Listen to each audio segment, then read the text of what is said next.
बिस्मिल्लाहिर्रहमानिर्रहीम। अस्सलाम वालेकुम। आज 6 जनवरी बरोज़ जुमेरात हम बात करेंगे 3 अहम इशूज़ के हवाले से। मरीम नवाज़ के कार ख़ास जावेद लतीफ़ जो ना सिर्फ गद्दारी का उनके ख़िलाफ़ मुकदमा दर्ज है बल्कि वो हर वक्त शरीफ ख़ानदान की वकालत करने में और पिछले दिनों एंकर इमरान ख़ान के साथ जिस तरीके से बदतमीज़ी की गई उसमें भी वो इन्वॉल्व थे और वो ख़ास मकसद के लिए मुस्लिम लीग नून के प्लेटफॉर्म से काम कर रहे हैं। उनकी नअहली का रेफरेंस दायर कर दिया गया है और उस नअहली के रेफरेंस में जो अहम नुकात उठाए गए हैं वो बड़े दिलचस्प, बड़े अहम और कानूनी तौर पर उनकी बड़ी अहमियत है और इन बुनियादों पर हर हाल में जो नअहली है वो होके ही रहेगी, क्योंकि जितना बड़ा गैर कानूनी काम ये असम्बली के फ़्लोर पर बैठकर और अपना जो मेंबरशिप है असम्बली की उसको इस्तेमाल करके शरीफ ख़ानदान के एजेंडे को प्रमोट करने में मुलव्वस पाए गए, उस पर ये कार्रवाई और आइन की खिलाफ वर्जी में, आइन तोड़ने के मुतरादिफ काम करने में पाए गए। इस वजह से ये नअहली का रेफरेंस दायर किया गया है और उस पर कार्रवाई शुरू हो गई। उसकी तफसीलात मैं आपके साथ शेयर करूँगा। कुरान पाक को लाजमी तालीम के तौर पर पंजाब के स्कूलों में पढ़ाए जाने के हवाले से अहम समाअत हुई हाई कोर्ट के 2 रुकनी बेंच ने, लाहौर हाई कोर्ट के, और उसकी तफसीलात भी मैं आपके साथ शेयर करूँगा। पहले मैं आपको बताता चलूँ कि इस्लामाबाद हाई कोर्ट में चीफ जस्टिस अतर मिनल्ला साहब ने आज ये रिमार्क्स दिए कि बैनुल अक़वामी कुछ इदारे ये कह रहे हैं कि फ्रीडम ऑफ एक्सप्रेशन के ख़िलाफ़ है ये बेंच, इस वजह से जो सोशल मीडिया रूल्स हैं वो केस मेरे अलावा किसी और बेंच के पास लगाया जाए। और ये अदालत में एक अहम समाअत थी और दौरान समाअत अदालत ने ये कहा, और ये उन्होंने कहा किस पैराए में, जो राना शमीम बयान हल्फी केस है और उस पर फिर जिनको डोनेशन देते हैं या जिनके डोनर मीर शकील रहमान हैं, उन नाम नहाद इंटरनेशनल इदारों और नेशनल इदारों से ख़बर दिलवाई गई और उसमें यह कहा गया कि किस तरीके से जो इस्लामाबाद हाई कोर्ट है वो फ्रीडम ऑफ एक्सप्रेशन के ख़िलाफ़ जा रही है या सहाफ़ियों के ख़िलाफ़ कार्रवाइयाँ की जा रही हैं। हालांकि सहाफ़ी तो कुछ भी कह दें उनके ऊपर तो और एक ख़ास तबका वो है जो सहाफ़ियों को भौंकने वाला कह दे, उनको भी प्रिविलेज हासिल है और सहाफ़ियों को भी प्रिविलेज हासिल है कि वो चाहें जिसके ख़िलाफ़ बात करें, चाहे जिसके ख़िलाफ़ वो जो जिसकी पगड़ी उछालें, उनको कोई पूछ नहीं सकता। तो इस पर आज अहम समाअत हुई और ये समाअत हुई सोशल मीडिया रूल्स से मुतल्लिक़ केस की समाअत। ये अहम केस है जिस पर पहले भी अटार्नी जनरल साहब भी पेश हो चुके हैं, कैबिनेट को भी कुछ गुजारिशात इस्लामाबाद हाई कोर्ट की तरफ से भेजी गई थी। दौरान समाअत अदालत ने कहा कि क्यों ना शफाफियत के असूलों के पेश नज़र ये केस किसी दूसरे बेंच को भिजवा दिया जाए।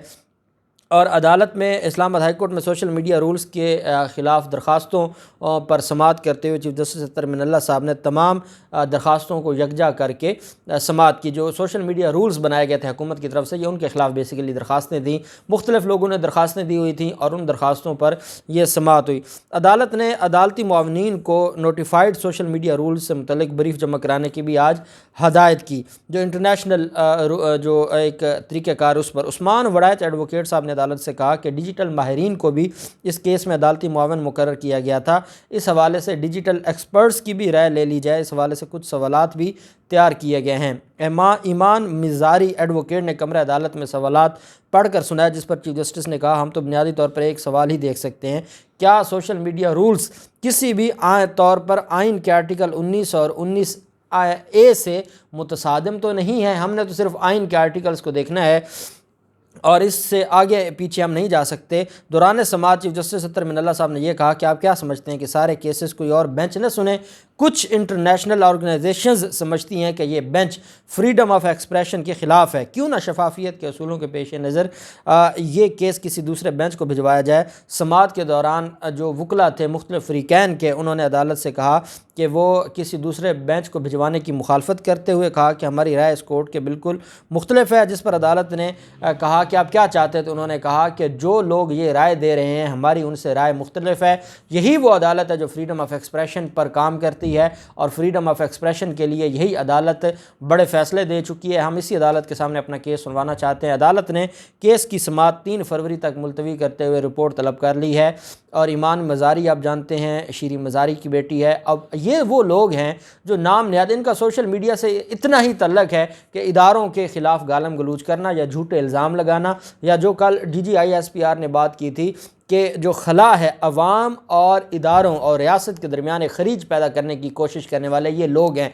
मैं चीफ जस्टिस अतर मिनल्ला साहब से ये गुजारिश करूँगा कि डिजिटल मीडिया के लिए जो लोग काम कर रहे हैं, जो यूट्यूबर्स हैं, जो ट्विटर एक्टिविस्ट हैं, जो फेसबुक पर हैं, जो इंस्टाग्राम पर हैं, जो मुख्तलिफ वेबसाइट्स बनाकर बैठे हैं, जो काम कर रहे हैं, जो एक्चुअल काम कर रहे हैं, जो किसी न किसी तरीके से रियासत की खिदमत कर रहे हैं, कोई माफिया के ख़िलाफ़ एक जंग लड़ रहा है, कोई इस मुआशरे में अवेयरनेस देने के लिए, शऊर देने के लिए जंग लड़ रहा है, उन लोगों को शामिल किया जाए। एक्चुअल लोग जिनको सुनते हैं, जिनकी एक हकीकी ऑडियंस है, उन लोगों को इसमें शामिल किया जाए और इस बुनियाद पर ये सारे मामले को देखा जाए ताकि जो सोशल मीडिया रूल्स हैं उनके ऊपर अच्छे तरीके से इस्लामाबाद हाई कोर्ट की तरफ से कुछ राय आए या सजेशन आए या डायरेक्शन आए, और ताकि ये जो मामला है वो बेहतरी से हल हो सके।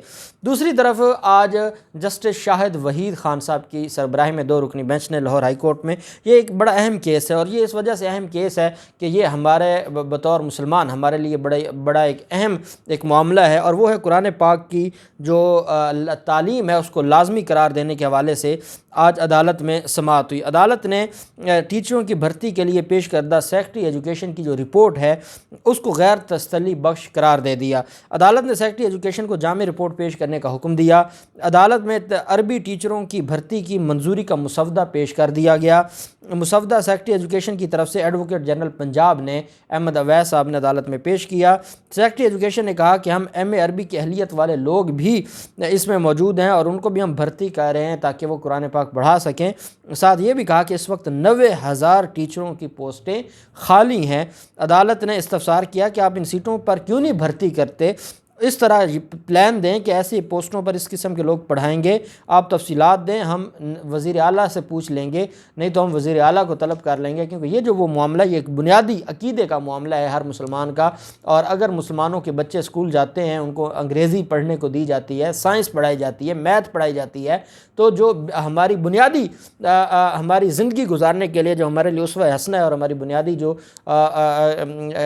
पाक किताब है कुरान पाक, उसकी तालीम के हवाले से अगर हुकूमत ये कहे कि बजट नहीं है, पैसे नहीं हैं, तो आपको कोई ना कोई हल निकालना होगा। ये बेसिक चीज़ है। और ये तो जो कुरान पाक की तालीम है और इस्लामी तालीमात हैं, ये तो आइन में लिखा हुआ है कि ये हुकूमत की ज़िम्मेदारी है कि इसके फ़रोग़ के लिए काम किया जाएगा। तो उस पर अदालत ने सवाल किए। अदालत ने 10 दिनों के लिए इस केस की समाअत को मुलतवी करते हुए इसमें जो रिपोर्ट है वो तलब कर ली, और अदालत ने कहा कि अगर अगली बार आपकी रिपोर्ट तसल्ली बख्श ना हुई तो फिर हम वज़ीर आला को बुला लेंगे और फिर उनसे कहेंगे कि बतौर chief executive of the province Punjab आप क्या कह रहे हैं और आप इस सारे मामले को कैसे देख रहे हैं। तो फिर हम ये मामला उनसे पूछ लेंगे और फिर उनके ज़रिए हम इस सारे मामले को देख लेंगे। अब अगली जो चीज़ है और ये बड़ी अहम चीज़ है, और वो है जो जावेद लतीफ़ के ख़िलाफ़ जो रेफरेंस दायर किया गया है, और जिस तरीके से जावेद लतीफ़ का जो मामला है उसके ऊपर अब जो रेफरेंस दायर किया गया है। जावेद लतीफ़ वो मुस्लिम लीग नून का सदर है, मुस्लिम लीग नून का रहनुमा है, और शेखुपुरा का तो वो पहले सदर भी रहा है, फिर पाकिस्तान मुस्लिम लीग नून का वो MNA है। एक अहम कमेटी का उसको सरबराह बना दिया गया, और वो इन जो कायमा कमेटी है कौमी असम्बली की बराए इत्तलात, उसका सरबराह बनाया गया। जावेद लतीफ़ ने क्या किया? जावेद लतीफ़ ने यह किया कि एक मामला था जो सब जुडिस था, इस्लामाबाद हाई कोर्ट में पेंडिंग था, और वो साबिक चीफ जस्टिस साकिब निसार के हवाले से था और राना शमीम के हवाले से। उस पर वज़ीर इत्तलात ने जो चेयरमैन है जो कमेटी है बराए इत्तलात कौमी असम्बली की, उस पर उन्होंने एक सब कमेटी बना दी और नोटिस जारी कर दिए, जिस पर हुकूमत ने कहा कि ये आपका काम नहीं है, आप किस काम में पड़ गए हैं, वो काम करें जो आपका बनता है। अंसार अब्बासी को बुला लिया गया, अंसार अब्बासी की तकरीरें करवा दी गई उस कमेटी में। साकिब निसार को, क्योंकि मरियम नवाज़ का एजेंडा था, आप देखिए ना, मरियम नवाज़ जिस साकिब निसार को गालम गलूज करती हैं, अगर उसी का कार्य ख़ास एक कमेटी का इस्तेमाल करते हुए साकिब निसार को बुला के उससे सवाल जवाब करे और उसको बेइज्जत करे, तो क्या ये आइन की खिलाफ वर्जी नहीं है? क्योंकि आइन ने कुछ रिस्ट्रिक्शंस लगाई हैं क्या, और मामला ये है कि आइन पाकिस्तान ये कहता है आर्टिकल 67, 68, 69 कि किसी भी जज के कंडक्ट के ऊपर जो पार्लियामेंट में बात नहीं हो सकती। साकिब निसार पे तब सवाल पूछे जा रहे हैं, तब की बात है जब वो बतौर चीफ जस्टिस थे। इसका मतलब ये है कि जो काज ऑफ एक्शन है वो तब की है जब वो बतौर चीफ जस्टिस काम कर रहे थे। तो जब वो बतौर चीफ जस्टिस काम कर रहे थे तब के किसी मामले पर बातचीत करना या उसको डिस्कस करना या उसके ऊपर तलब करना ये आइन के आर्टिकल की खिलाफ वर्जी है। और ऐसे ही इसमें जो रेफरेंस फाइल किया गया है, ये स्पीकर को रेफरेंस भेजा गया जिसके ऊपर कार्रवाई शुरू हुई है। इसमें मैं आपको इसका जो सिर्फ टाइटल है वो मैं आपको पढ़ के सुनाऊंगा। ये 50-60 सफ़ात पर मुश्तमिल एक रेफरेंस है। अज़हर सदीक एडवोकेट साहब ने इसको तैयार किया, उनके साथ उनकी टीम थी, बाकी वकला थे जिन्होंने इसके ऊपर काम किया और वो मुबारकबाद के मुस्तहिक हैं, उन्होंने बड़ा खूबसूरत काम किया है। Reference for disqualification of members of national assembly standing committee on information and broadcasting in terms of article 63, जो डिस्क्वालिफिकेशन का आर्टिकल है। सुहेल वड़ैच ने तो आज कह दिया है कि 62-63 को ख़त्म ही कर दें, क्योंकि कोई अहलियत रखे ही नहीं सादिक और अमीन वाली, और ख़त्म कर दें और जो आए वही आके इस मुल्क का कानून साज बन जाए और फिर वो अपनी मर्ज़ी से कानून साजी करे। बदकिस्मती तो ये है ना कि 62 और 63 पर आज तक कभी काम नहीं हुआ और उसके मुताबिक कभी भी उस क्वालिफ़िकेशन का जो दर्जा है उस लेवल के हमारे यहाँ बहुत कम लोग आए हैं मेंबर पार्लियामेंट। लेकिन ये सुहेल वड़ैच एंड कंपनी तो सिर्फ नवाज शरीफ के लिए कह रही है ना कि 62 ख़त्म हो जाएगा तो 62(1)(f) भी ख़त्म हो जाएगा। तो ये इनका एक जहनीत है।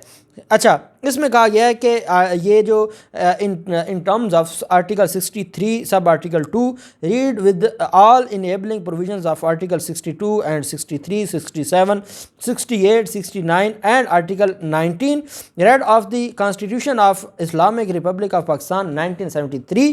और साथ इसमें यह कहा गया है कि जो डिसोल्यूशन ऑफ, एक तो disqualification in articles, article 63 to article 62, article 67, article 68, article 69 और आर्टिकल 19, इसके तहत डिस्क्वालिफिकेशन है। और साथ डिसोल्यूशन है, डिज़ोल्व करवाना, वो national assembly, dissolution of national assembly standing committee on information and broadcasting as well as subcommittee constituted for to find out details of former Chief Justice Mia Saqib Nisar audio leak and affidavit of former Gilgit Baltistan Chief Judge Rana Shamim being जो इसमें कहा गया है कि क्योंकि वो illegal उसको किया जाए, उन्होंने इलीगली तौर पर बुलाया है, unlawfully as well as clear violation of articles of constitution of Pakistan. दो इसमें इस रेफरेंस में जो स्पीकर के पास फाइल किया गया है उसमें दो चीज़ें हैं, डिस्क्वालिफिकेशन और दूसरा है डिसोल्यूशन ऑफ सब कमेटी जो है स्टैंडिंग कमेटी, जो साकिब निसार की ऑडियो और जो राना शमीम का बयान हल्फी है उसके ऊपर बनाई गई थी, क्योंकि वो गैर कानूनी, गैर आइनी और जो कॉन्स्टिट्यूशन ऑफ पाकिस्तान उसकी खिलाफ वर्जी में बनाई गई। इस वजह से ये जो है वो साथ ये भी कहा जाता है कि नो वन कैन बी जज ऑन हिज ओन कॉज। कहा यह जाता है कि कोई भी अपने मफादात के लिए या अपने केस में या अपने किसी मैटर में जज खुद नहीं बन सकता। तो भाई आप जब खुद सारा दिन मीडिया पर साकिब निसार को गालियां देते हैं, उधर आप बतौर चेयरमैन स्टैंडिंग कमेटी आप बैठकर उस जज को तलब करके जलील करना चाहते हैं। और जो साबिक चीफ जस्टिस है, ठीक है, इस्लामाबाद हाई कोर्ट ने बड़ा उनका दिल है, उन्होंने कह दिया कि जो साबिक हो गया उनकी कोई इज़्ज़त या तौहीन नहीं है। लेकिन जनाब जब का आप मामला उठा रहे हैं तब वो चीफ जस्टिस थे और आप नहीं उस मामले पर सवाल उठा सकते, आपकी औकात ये नहीं है। देखते हैं क्या कार्रवाई होती है, जो भी तफसीलात होंगी आपके साथ शेयर करते रहेंगे। अल्लाह पाक पाकिस्तान का नासिर हो। बहुत शुक्रिया। अल्लाह हाफिज़। पाकिस्तान जिंदाबाद।